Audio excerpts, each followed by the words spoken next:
जय हिंद दोस्तों, एक बार फिर से आपका स्वागत है। हिंदी साहित्य आज की कहानी का शीर्षक है सिक्का बदल गया। लेखिका हैं इसकी कृष्णा सोबती, वाचन और अवनीश। आइए इस कहानी का वाचन करते हैं। खद्दर की चादर ओढ़े हाथ में माला लिए साहनी जब दरिया के किनारे पहुंची तो पाँव फट रहे थे, यानी भोर होने वाला था। दूर दूर आसमान के पर्दे पर लालिमा फैलती जा रही थी। साहनी ने कपड़े उतार कर एक और रखे और श्री राम करते पानी में होली अंजलि भरकर सूर्य देवता को नमस्कार किया, अपनी उन्नीदी आंखों पर छींटे दिए और पानी से लिपट गई। चनाब का पानी आज भी पहले सा ही सर्द था। लहरें लहरों को चूम रही थी। वह दूर सामने कश्मीर की पहाड़ियों से बर्फ पिघल रही थी। उछल उछल कर आते पानी के भावरों से टकराकर कगारें गिर रही थी, लेकिन दूर दूर तक बिछी रेत आज न जाने क्यों खामोश लगती थी। साहनी ने कपड़े पहने इधर उधर देखा, कहीं किसी की परछाई तक न थी, पर नीचे रेत में अगणित पाँवों के निशान थे। वह कुछ शाम से उठी। आज इस प्रभात की मीठी नीरवता में न जाने क्यों कुछ भयावना सा लग रहा है। कुछ वह पिछले 50 वर्षों से यहाँ नहाती आ रही है। कितना लंबा अरसा है, साहनी सोचती है। एक दिन इस दुनिया के किनारे वह दुल्हन बनकर उतरी थी, और आज आज साहसी नहीं, उसका वह पढ़ा लिखा लड़का नहीं, आज वह अकेली है। शाह जी की लंबी चौड़ी हवेली में अकेली है, पर नहीं है। यह क्या सोच रही है वह सवेरे सवेरे? अभी भी दुनियादारी से मन नहीं फिरा उसका। साहनी ने लंबी सांस ली और श्री राम करती बाजरे के खेतों से होती घर की राह ली। कहीं कहीं लिपे पुते आंगनों पर से धुआं उठ रहा था। टन टन बैलों की घंटियां बज उठती थी। फिर भी कुछ बधा बधा सा लग रहा था। जमी वाला कुआं भी आज नहीं चल रहा। ये शाह जी की ही असमिया है। शाह जी ने नज़र उठाई, यह मीलों फैले खेत अपने ही हैं। भरी भराई नई फसल को देखकर साहनी किसी अपनत्व के मोह में भीग गई। यह सब शाह जी की बरकतें हैं। दूर दूर गांव तक फैली हुई जमीनों में कुएं सब अपने हैं। साल में 3 फसल, जमीन तो सोना उगलती है। साहनी कुएं को और बढ़ी, आवाज़ दी, शेरे शेरे हसैना हसैना। शेरा साहनी का स्वर पहचानता है, वह ना पहचानेगा? अपनी माँ जैना के मरने के बाद वह साहनी के पास ही पलकर बड़ा हुआ। उसने पास पड़ा गड़ासा सटाले के ढेर के नीचे सरका दिया। हाथ में हुक्का पकड़कर बोला, ए हसैना हसैना। साहनी की आवाज़ उसे कैसे हिला गई है। अभी तो वह सोच ही रहा था कि साहनी की ऊंची हवेली की अंधेरी कोठरी में पड़ी सोने चांदी की संदूकचियाँ उठाकर की, तभी शेरे गुस्से से भर गया। किस पर निकाले अपना क्रोध? साहनी पर। चीख कर बोला, ऐ मर गई, ऐब तैनू मौत दे।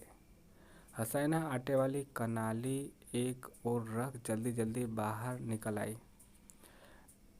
ऐ आई आ क्यों छावले, सुबह सुबह तड़पना आए। अब तक साहनी नज़दीक पहुंच चुकी थी। शेरे की तेजी सुन चुकी थी। प्यार से बोली, हसैना, यह वक्त लड़ने का है। वह पागल है तो तू ही जिगरा कर लिया कर। जिगरा? हसैना ने मान भरे स्वर में कहा। साहनी, लड़का आखिर लड़का ही है। कभी शेरे से भी पूछा है कि मुंह अंधेरे ही क्यों गालियां बरसाई हैं इसने? साहनी ने लाड़ से हसैना की पीठ पर हाथ फेरा, हंसकर बोली, पगली, मुझे तो लड़के से बहू प्यारी है शेरे। हाँ साहनी, मालूम होता है कि रात को कुल्लू वाला के लोग आए हैं यहाँ, साहनी ने गंभीर स्वर में कहा। शेरे ने जरा रुककर घबरा कर कहा, नहीं साहनी। शेरे के उत्तर की अनसुनी कर साहनी जरा चिंतित स्वर से बोली, जो कुछ भी हो रहा है अच्छा नहीं है। शेरे, आज साहजी होते तो शायद कुछ बीच बचाव करते, पर साहनी कहते कहते रुक गई।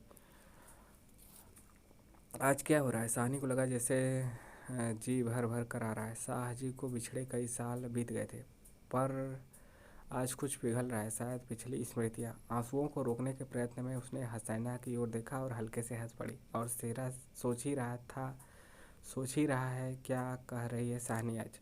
आज साहनी क्या, कोई भी कुछ नहीं कर सकता, यह होके रहेगा, क्यों ना हो। हमारे ही भाई बंधु ने सूद से लेकर साहजी सोने की बोरियां तोला करते थे। प्रतिहिंसा की आग शेरे की आंखों में उतर आया। गणासे की याद हो आई। साहनी की ओर देखा नहीं नहीं। शेरा इन पिछले दिनों में 30-40 कत्ल कर चुका है, पर वह ऐसा नीच नहीं। सामने बैठी साहनी नहीं, साहनी के हाथ उसकी आंखों में तैर गए। वह सर्दियों की रातें कभी कभी साहजी की डांट खा के हवेली तक में पड़ा रहता था और फिर लालटेन की रोशनी में वो देखता साहनी के ममता भरे हाथ दूध का कटोरा थमे हुए। सेरे सेरे उठ पी ले। सेरे ने साहनी की झुर्रियाँ पड़े मुंह की ओर देखा तो साहनी धीरे से मुस्कुरा रही थी। शेरा विचलित हो गया। आखिर साहनी ने क्या बिगाड़ा है हमारा? साहजी की बात साहजी के साथ गई। वह साहनी को जरूर बचाएगा, लेकिन कल रात वाला मशवरा वह कैसे मान गया कि फिरोज की बात? सब कुछ ठीक हो जाएगा, सामान बांट लिया जाएगा। साहनी चलो तुम्हें घर तक छोड़ आऊं। साहनी उठ खड़ी हुई। किसी गहरी सोच में चलती हुई साहनी के पीछे पीछे मजबूत कदम उठाता शेरा चल रहा है।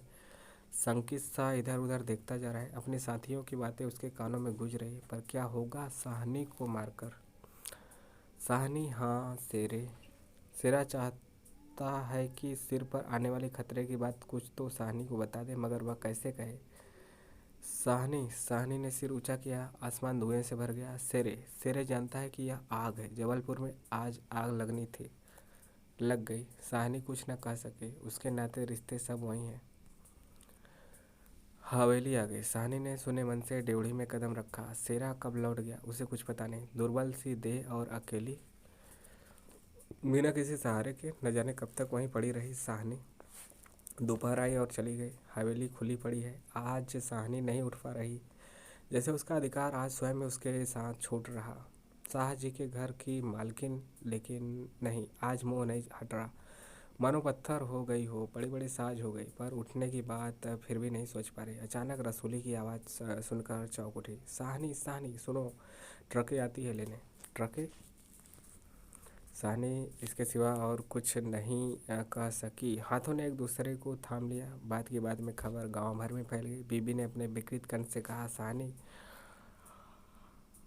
आज तक कभी ऐसा न हुआ, न कभी सुना। गजब हो गया। अंधेर पड़ गया। साहनी मूर्तिवत वहीं खड़ी रही। नवाब बीबी ने स्नेह सनी उदासी से कहा, साहनी हमने तो कभी न सोचा था। साहनी क्या कहे कि उसी ने ऐसा सोचा था। नीचे से पटवारी बेगू और जैलदार की बातचीत सुनाई दी। साहनी समझ गई कि वक्त आन पहुंचा। मशीन की तरह नीचे उतरी, पर ड्योढ़ी न लांघ सकी। किसी बहुत गहरी आवाज़ में पूछा, कौन कौन है वहाँ?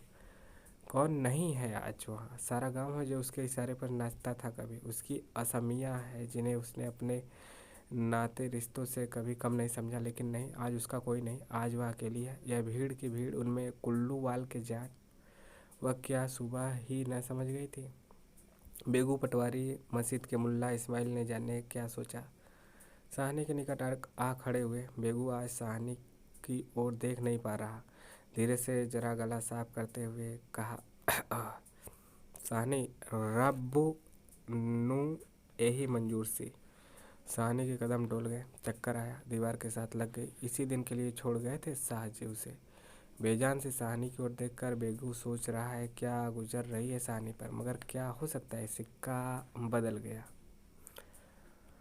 साहनी का घर से निकलना छोटी सी बात नहीं। गांव का गांव खड़ा है हवेली के दरवाजे से लेकर उस दारे तक जिसे शाह जी ने अपने पुत्र की शादी में बनवा दिया था। तब से लेकर आज तक सब फैसले, सब मशवरे यहीं होते रहे हैं। इस बड़ी हवेली को लूट लेने के बाद भी यही सोची गई थी। यही नहीं कि साहनी कुछ न जानती हो, वह जानकर भी अनजान बनी रही। उसने कभी बैर नहीं जाना, किसी का बुरा नहीं किया। लेकिन बूढ़ी साहनी यह नहीं जानती कि सिक्का बदल गया। देर हो रही थी। थानेदार दाऊद खां जरा अकड़ कर आ गया और ड्योढ़ी पर खड़ी जड़ निर्जीव छाया को देखकर ठिठक गया। वही साहनी है जिसके साजे उसके लिए दरिया के किनारे खेमे लगवा दिया करते थे। यह तो वही साहनी है जिसने उसकी मंगेतर को सोने के कनफुल दिए थे मुंह दिखाई में। अभी उसी दिन जब वह लीक के सिलसिले में आया था तो उसने उदंडता से कहा था, साहनी भागोवाल मस्जिद बनेगी, 300 रुपया देना पड़ेगा। साहनी ने अपने उसी सरल स्वभाव से 300 रुपये दिए और आज साहनी ड्योढ़ी के निकट जाकर बोला। साहनी ड्योढ़ी के निकट जाकर बोला, देर हो रही है साहनी, धीरे से, कुछ साथ रखना हो तो रख लो। कुछ साथ बात लिया। सोना चांदी। साहनी अस्फुट स्वर से बोली, सोना चांदी? जरा ठहर कर सादगी से कहा, सोना चांदी बच्चा वह सब तुम लोगों के लिए है, मेरा सोना तो एक एक जमीन में बिछा है। दाऊद खां लज्जित सा हो गया। साहनी तुम अकेली हो, अपने पास कुछ होना जरूरी है, कुछ नकदी ही रख लो, वक्त का कुछ पता नहीं। वक्त? साहनी अपनी गीली आंखों से हंस पड़ी। दाऊद खां, इससे अच्छा वक्त देखने के लिए क्या मैं जिंदा रहूंगी? किसी गहरी वेदना और तिरस्कार से कह दिया साहनी ने। दाऊद खां निरुत्तर है सा हंस कर बोला, साहनी कुछ नकदी जरूरी है? नहीं बच्चा, मुझे इस घर से। साहनी का गला रुक गया। नकदी प्यारी नहीं, यहाँ की नकदी यहीं रहेगी। सिरा आन खड़ा गुजरा की हो ना हो कुछ मार रहा है साहनी से। खा साहिब, देर हो रही है। साहनी चौंक पड़ी। देर मेरे घर में मुझे देर? आंसुओं की भंवर में न जाने कहाँ से विद्रोह उमड़ पड़ा। मैं पुरखों के इस बड़े घर की रानी और यह मेरे ही अन्न पर पले हुए। नहीं, ऐसा कुछ नहीं। ठीक है, देर हो रही है पर नहीं। साहनी रो रो कर नहीं, शान से निकलेगी इस पुरखों के घर से, मान से लांघेगी यह देर, जिस पर एक दिन वह रानी बनकर आ खड़ी हुई थी। और अपने लड़खड़ाते कदमों को संभाल कर साहनी ने दुपट्टे से आंखें पोंछी और डेढ़ी से बाहर हो गई। बड़ी बुढ़िया रो पड़ी। किसकी तुलना हो सकती थी इसके साथ? खुदा ने सब कुछ दिया था, मगर दिन बदले, वक्त बदले। साहनी ने दुपट्टे से सिर ढककर अपनी धुंधली आंखों में से हवेली को अंतिम बार देखा। शाहजी के मरने के बाद भी जिस कुल की अमानत को उसने सहेज कर रखा, आज वह उसे धोखा दे गई। साहनी ने दोनों हाथ जोड़ लिए। यही अंतिम दर्शन था, यही अंतिम प्रणाम था। साहनी की आंखें फिर कभी इस ऊंची हवेली को न देख पाएगी। प्यार ने जोर मारा, सोचा एक बार घूम फिर कर पूरा घर क्यों न देख आई मैं। जी छोटा हो रहा है, पर इनके सामने हमेशा बड़ी बनी रही, उनके सामने वह छोटी ना होगी, इतनी ही ठीक है। बस हो चुका। सिर झुकाया। ड्योढ़ी के आगे कुल वधू की आंखों से निकल कर कुछ बूंदें चू पड़ी। साहनी चल दिऊचा सा भवन पीछे खड़ा रह गया। दाऊद खां, शेरा, पटवारी, जेलदार और छोटे बड़े, बच्चे, बूढ़े, मर्द, औरतें सब पीछे पीछे। ट्रकें अब तक भर चुकी थी। साहनी अपने को खींच रहे थे। गांव वालों के गलों में जैसे धुआं उठ रहा है। शेरे, खूनी शेरे का दिल टूट रहा है। दाऊद खां ने आगे बढ़कर ट्रक का दरवाज़ा खोला। साहनी बढ़ी। इस्माइल ने आगे बढ़कर भारी आवाज़ में से कहा, साहनी कुछ कह जाओ, तुम्हारे मुंह से निकली असीम झूठ नहीं हो सकती। और अपने साफे से आंखों का पानी पोंछ लिया। साहनी ने उठती हुई छिचकी को रोककर रूधे रूधे से कहा, रब तुहानू सलामत रखे, बच्चा खुशियाँ बख्शे। वह छोटा सा जनसमूह रो दिया। जरा भी दिल में मैल नहीं साहनी के, और हम साहनी को नहीं रख सके। शेरे ने बढ़कर साहनी के पांव छुए। साहनी कोई कुछ कर नहीं सका। साहनी ने कांपता हुआ हाथ शेरे के सिर पर रखा और रुक रुक कर कहा, तैनू भाग जगड़ चन्ना, ओ चांद तेरे भाग जागे। दाऊद खां ने हाथ का संकेत किया। कुछ बड़ी बुढ़िया साहनी के गले लगी और ट्रक चल पड़ी। अन्न जल उठ गया। वह हवेली, नई बैठक, ऊंचा चौबारा, बड़ा बसार एक एक करके घूम रहे हैं। साहनी की आंखों में कुछ पता नहीं, ट्रक चल दिया है या वह स्वयं चल रही। आंखें बरस रही। दाऊद खां विचलित होकर देख रहा है इस बूढ़ी साहनी को। कहाँ जाएगी अब वह? साहनी मन में मैल न लाना, कुछ कर सकते तो उठा न रखते। वक्त ही ऐसा है, राज पलट गया है, सिक्का बदल गया है। रात को साहनी जब कैंप में पहुंचकर जमीन पर पड़ी तो लेटे लेटे हाथ मन से सोचा, राज पलट गया है, सिक्का क्या बदलेगा? वह तो मैं वहीं छोड़ाई। और शाहजी की साहनी की आंखें और भी गीली हो गई। आसपास के हरे हरे खेतों से घिरे गांव में रात खून बरसा रही थी। शायद राज पलटा भी खा रहा था और सिक्का बदल रहा था। सिक्का बदल गया। कहानी कृष्णा सोबती की यह कहानी आपको कैसी लगी ज़रूर बताइएगा। कहानी समाप्त हुई और यह कहानी सिक्का बदल गया, वक्त बदल गया, शाहजी नहीं रहे, हवल के माल की कुर्की हो गई, माल छोड़ना पड़ा। यही कहानी थी। कैसी लगी ज़रूर बताइएगा। मिलेंगे नेक्स्ट कहानी के साथ। जय हिंद जय भारत। आपके कमेंट का इंतज़ार रहेगा। हालांकि कहानी कुछ कम समझ में आई।